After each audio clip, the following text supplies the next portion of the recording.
সাল্লাল্লাহু আলাইহি ওয়াসাল্লাম তোমাকে সালাম দিয়েছে, জিজ্ঞাসা করছেন তুমি কেমন অনুভব করতেছো এখন? সাদ বিন রবি বলছেন রাসূলের কাছে আমার সালাম পৌঁছে দিও, আর আল্লাহর কসম আমি জান্নাতের ঘ্রাণ পাচ্ছি এখন। এটা বলতে বলতে তার শাহাদাত হয়ে যায়। আমি উহুদের মাঠেও নিজের বুক আগলে দিয়ে রাখছেন তালহা রাদিয়াল্লাহু আনহু। দূর থেকে একটার পর একটা তীর আসতেছে, ওনার গায়ে লাগতেছে। তীরের আঘাত কি চারটাখানি কথা? সাদ বিন আবি ওয়াক্কাস রাদিয়াল্লাহু আনহু পিঠ দিয়ে রাখছেন, ইয়া রাসূলুল্লাহ আপনার গায়ে যেন না লাগে। তোমরা জীবন্ত শহীদ দেখতে চাও, তালহাকে দেখো। 70-এর বেশি আঘাত তার গায়ে ছিল উহুদের দিন। সাদ বিন আবি ওয়াক্কাস রাদিয়াল্লাহু আনহুকে নবীজি বলছেন তীর ছুঁড়ো, তোমার জন্য আমার পিতামাতা কুরবান হয়ে যাক। কোনো সাহাবীর জন্য নবীজি এমন কথা বলেন নাই যে তোমার জন্য আমার পিতামাতা কুরবান হয়ে যাক।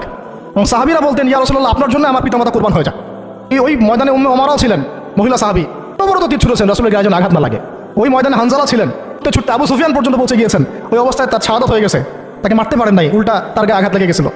গাসাসুল মালাইকা শহীদ হওয়ার পরে দেখা যায় তার দেহটা মাটি থেকে উপরে উঠে আসে আর দেহ থেকে পানি ঝরতেছে। নবীজি জিজ্ঞাসা করা হলো তার এই হালত কেন? নবী সাল্লাল্লাহু আলাইহি ওয়াসাল্লাম বললেন যে গত রাত্রে স্ত্রীর সাথে ছিল, সে জিহাদের ডাক আসছে, ওই বিছানা থেকে চলে আসছে, বেচারা শহীদ হয়ে গেছে। ফেরেশতারা তাকে গোসল দিচ্ছেন, এই যে পানি দেখা যাচ্ছে। ওই মাঠে সাদ বিন রবি রাদিয়াল্লাহু আনহু ছিলেন, শেষ নিঃশ্বাস যাচ্ছে তার অবস্থা। আমাদের নবীজি বললেন সাদ বিন রবিকে খুঁজে বের করো, সে আমার প্রিয় ভাজন, তাকে খুঁজে বের করো। খুঁজতে গিয়ে দেখা গেল যে তিনি এইরকম একটা হালত, 60-70টা আঘাতের চিহ্ন নিয়ে প্রায় যান যাচ্ছে অবস্থা। সাহাবী বলেন হে সাদ, রাসূল সাল্লাল্লাহু আলাইহি ওয়াসাল্লাম তোমাকে সালাম দিয়েছে, জিজ্ঞাসা করছেন তুমি কেমন অনুভব করতেছো এখন?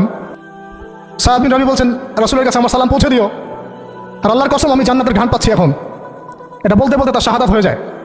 আর তিনি বলতে বলতে একটা কথা শেষে বলে গিয়েছিলেন, আমি চলে যাওয়ার পর তোমরা থাকা অবস্থায় যদি মুহাম্মদ সাল্লাল্লাহু আলাইহি ওয়াসাল্লামের গায়ে একটা আচরও লাগে, তোমরা আল্লাহর সামনে কোনো হুজ্জাত দিতে পারবে না। আর আমরাও তো এখন দুনিয়াতে বেঁচে আছি, আমাদের নবী সাল্লাল্লাহু আলাইহি ওয়াসাল্লামের গায়ে কি না লাগতেছে, আমরা কি বা করতে পারতেছি?